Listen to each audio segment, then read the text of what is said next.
Anybody that I talk to that has lived wherever they are in the greater Tulsa area for their whole life, they hate it. And they're like, there's got to, I got it. Yeah. And I get it though. I mean, being from Texas, where Texas has like everything from amusement parks, major theaters, all that kind of stuff. It's definitely like a slower pace of life, but yet it's so easily navigable. And if you want to go to those places, the airport is literally like in and out. It's not a major airport like Dallas or something like that. Mm-hmm. So it's very easy to like go on a plane and go somewhere for the weekend and come back and still enjoy all the slower pace of life, lower cost of living, all of that of being here. Well, this is a guy, I'm pretty sure he's a real estate agent. You might know him. Is. He talks about why you shouldn't move to Tulsa. Oh my gosh, it's Tulsa Tom.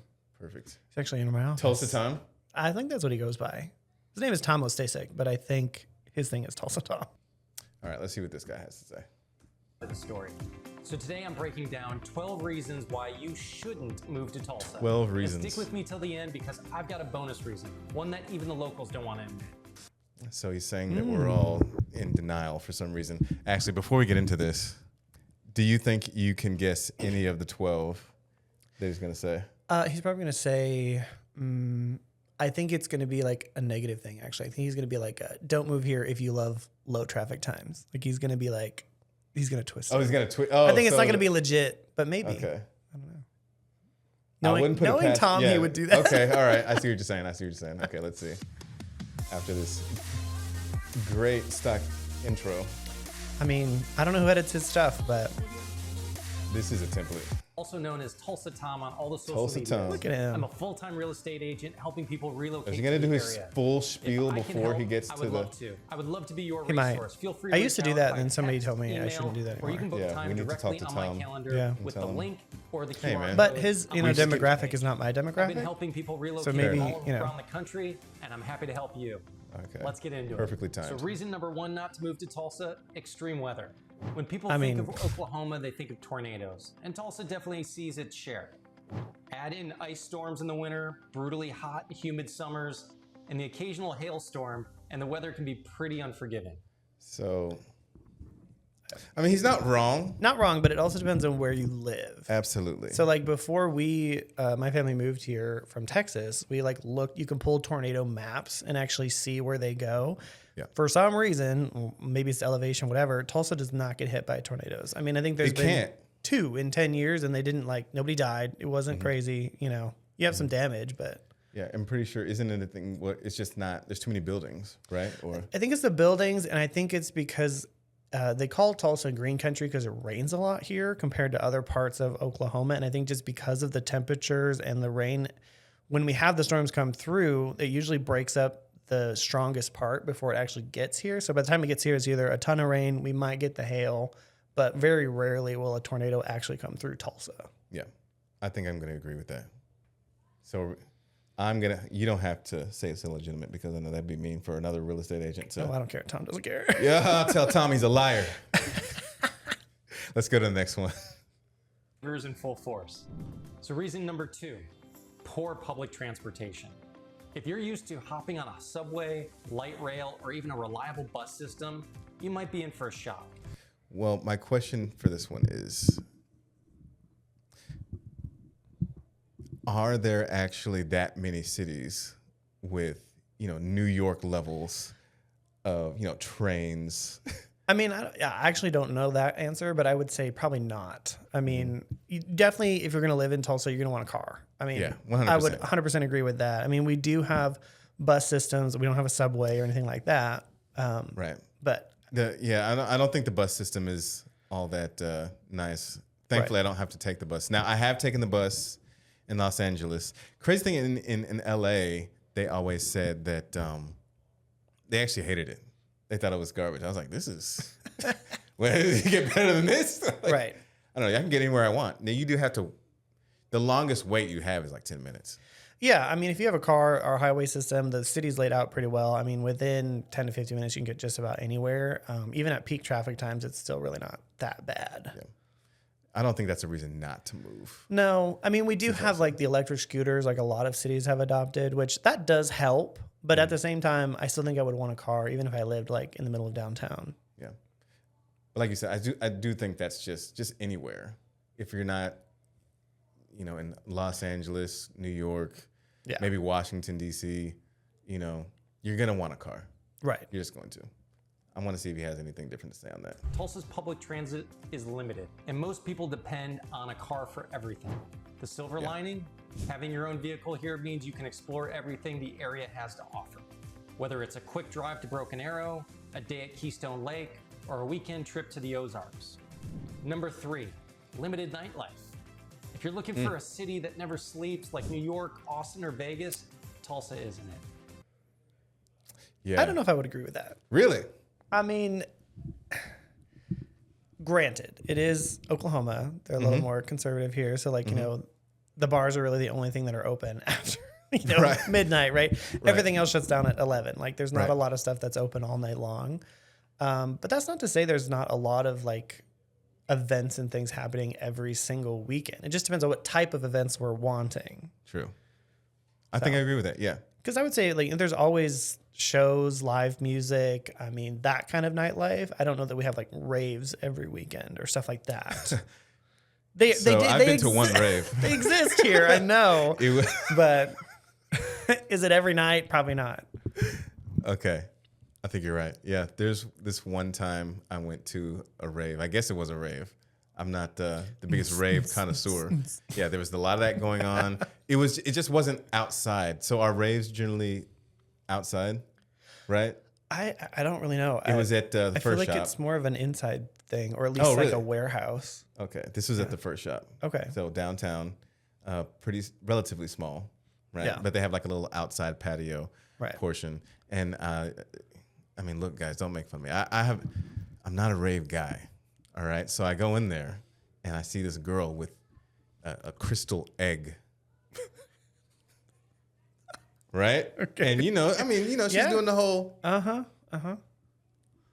Yeah, almost like a Britney Spears with the snake, but like with the egg. But with the egg, bro.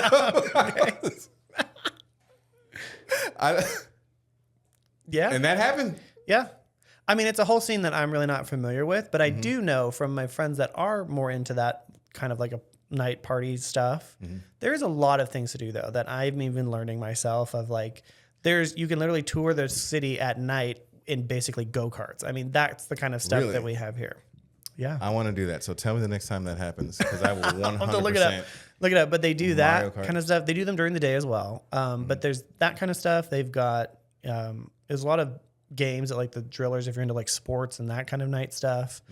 But even at the BOK, there's always something going on there, it seems. So it just kind of depends on what you're into. But I will say, and I've told this to everybody and it always proves true, whatever you're into, I guarantee you it's happening in Tulsa somewhere. Guaranteed. Maybe on like a grand scale, maybe on a little smaller scale, but whatever it is, Tulsa's got it somewhere. Okay, I believe you. So, like, where would people find all these events? Because I do. This is my thing. I do hear a lot of people saying, "Oh, there's nothing to do." So it's either, a mentality problem, right? Would you say, Right. Or is it more of a you just don't know where to look problem? It's probably a little bit of both. I do think there's a huge bunch of the population that don't have a lot of like, oh, let me just Google that and find something to do instead of waiting for somebody to tell you. I will say some of it, Oklahomans are a little more lax in the advertising department. It's a lot of word of mouth here. So, if you're a marketer thinking of moving to Tulsa, it could be a great job opportunity because a lot of them, they do rely on just word of mouth. Word of mouth. We've been around for so long, whatever. And we're getting more influencers in Tulsa, I think, that have helped. Like Hyatt's Terra or even my other realtor friend, Stephen Hester, he gets around to a lot of stuff. So I think that has helped educate people more so on the area and things to do just through social media. But so follow those guys. Those guys. High Sierra? It's Hyatt's Terra. Oh, Hyatt's Terra. And then I think it's just HIGH. And anyway, and then Stephen Hester, I think, is just the 918 agent.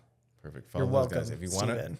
to. Send the people your way, Steven. All right, let's see what else Tom has to say. Oh, he's still talking about nightlife, so let's keep on going. Bars close earlier, the club scene is smaller, and things. If there is a club scene. Yeah, I mean, I'm really not the guy to answer that, but when I was younger, I definitely visited my share of clubs. But I don't. I mean, I'm old now, so I'm not in the. So I will say something as far as like clubs and a lot of the stuff you're used to in like the bigger cities is there's actually a place in Tulsa called Wampa.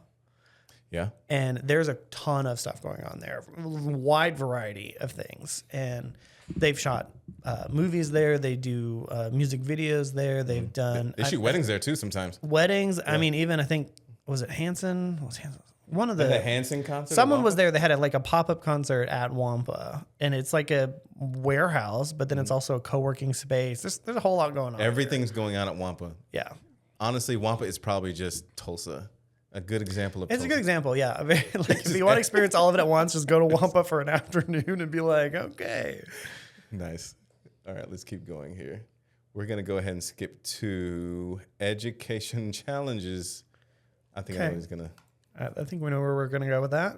4, educational challenges. This one's a big deal if you've got kids. Some Tulsa public schools struggle with funding, test scores, teacher turnover. For families moving here, that can be a concern. On the flip side, Tulsa. So that's a good question, actually. Mm-hmm. In your experience, are the people who are moving here more family oriented, would you say, or with moving from like one of the big cities? Yeah. I would imagine that they're less family oriented.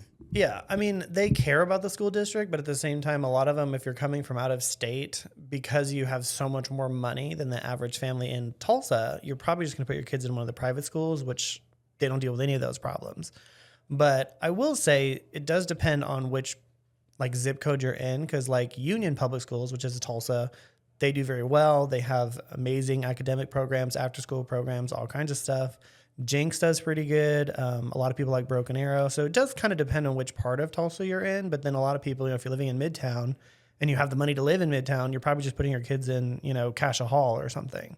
So it definitely depends on your tax bracket, unfortunately. There you go. So just have money. Yeah, basically. Money solves most problems. I saw a reel the other day where it's like people. It was like money doesn't solve all your problems, and then it had me, and it was just him laughing, doing just common day tasks with a stack of cash. So it's like going to the bathroom, yeah, literally watching TV. That's like, yeah, I'd rather be poor and happy than rich and sad. And it's like What cuts the- to like on the yacht crying. I'm like, I would still be rich and sad. I don't care. Just make money.